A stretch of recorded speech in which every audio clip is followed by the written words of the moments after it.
Good day everyone. Ayan, nagluto tayo ng tinola guys.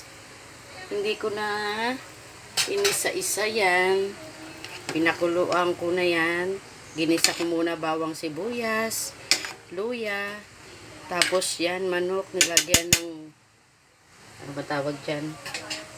Pamintang bilog. Ay, sorry, sumala. Ang hirap po talagang mag-video ng ikaw na ang nagluluto, ikaw pa ang may hawak ng camera. Ayan. Ilagay na natin ang sayote. Ayan. Para maging yummy. Ayan guys. Sayote. Ayan, paluto na po. Lagyan na natin ng malunggay. Yan. Sandamakmak na malunggay.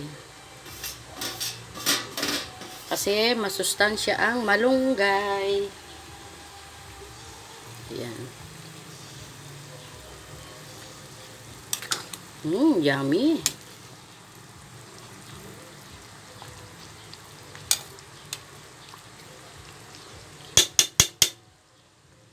Yummy, yummy, yummy for lunch. Ayan. Ayan. Tapos, lagyan natin ng siling green. Ayan, para may kaunting kagat ng anghang. Ayan, my own version ng tinola. Meron niyang, nilagyan ko lang ng, yan, saging na saba. Ayan, luto na yan.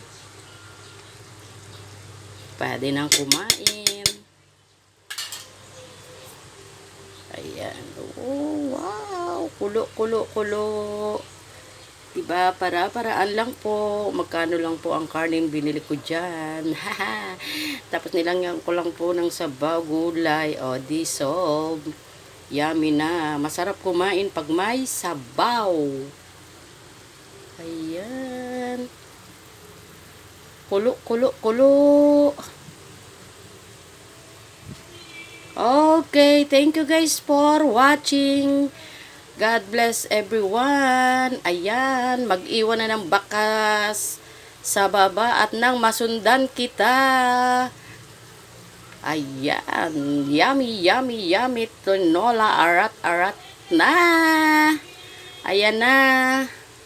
Paabuti na natin na 3 para medyo mahaba ng konti.